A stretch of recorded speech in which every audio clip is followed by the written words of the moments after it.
I'm Toastmaster, fellow Toastmasters, most welcome guests. I work in the field of personal development, and there's a very specific book entitled 7 Habits of Highly Effective People. It's a classic in the genre, and it's a very positive, very useful book.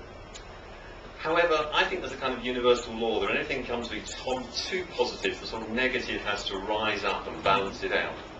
So with a grateful nod to all my clients and myself, I'd like to present to you the 7 habits of highly ineffective people. My friends, as a failure guru, people come to me and say, Bob, how come it's so easy for you to screw your life up? Other people have to work at failure, but for you it seems effortless. And I say to them, my friends, I tell you why. It's because I have looked into the void and I have seen the 7 habits of highly ineffective people.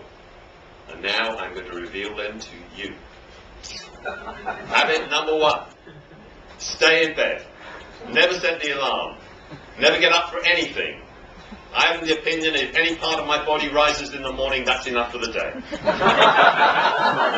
have to go to the loo, delegate it. And start watching daytime TV. If the names Tricia, Kilroy mean anything to you, if you know the countdown theme, if you laughed at the people at Jerry Springer, if you thought you could be on Jerry Springer, then you are well on the way with this habit. Habit number 2, pride. Start taking a real pride in how truly ineffective you are. Complain bitterly about the bum deal that life has given you. Try and drag all your friends into trying to help you to get you out of this state. You will be amazed at how soon they see you as a complete waste of space, get totally frustrated, leave you alone, leaving more time for staying in bed and daytime TV. Habit number 3. Visit a large number of tarot readers, psychics and astrologers to find out the reasons that you're so ineffective.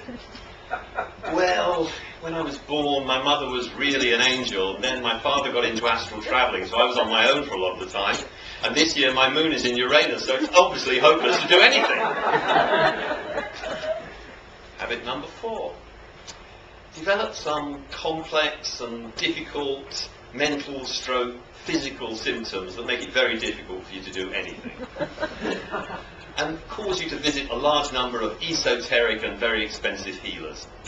In terms of the symptoms, I can particularly recommend ME, phobias, tinnitus.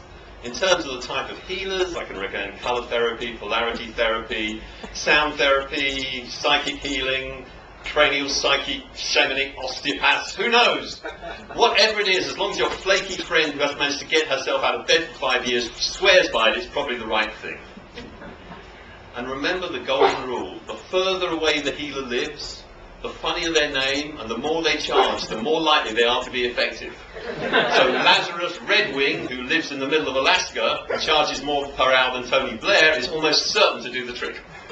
And an extra benefit of this habit is that you can have almost no disposable income left to spend on anything that's likely to be productive. Habit number 5. Commitments. Commitments are very important. Never make them. If somebody asks you if you're going to eat today, probably. You're going to go to the loo, most likely, unless I stay in bed. That way, if you don't make any commitments, you'll never disappoint anybody. You'll never let anybody down, and you'll be absolutely fine. Habit number 6. This is to beat yourself up vigorously for all the things that you haven't achieved yet in your life. Oh my God, I'm 40 years old and I don't know what I'm going to do. All my friends have houses and mortgages and cars and families and friends and mortgages and more mortgages, and I can't even decide what type of breakfast cereal I have in the morning. And then you can think about all the things that you should be doing but you can't do because they won't work. Well, I should be writing my novel, but no one's going to publish it because I'm unknown, and I should be out looking for a job, but who's going to give me a job at my age? And I should have learned to speak properly. Yes, I should have learned to speak properly. Now, finally, we come to habit number 7. Now, habit number 7 is probably the most crucial habit, so I want you to listen very carefully. Habit number 7 is attitude. And the attitude that you have to have is nothing is ever going to work for me.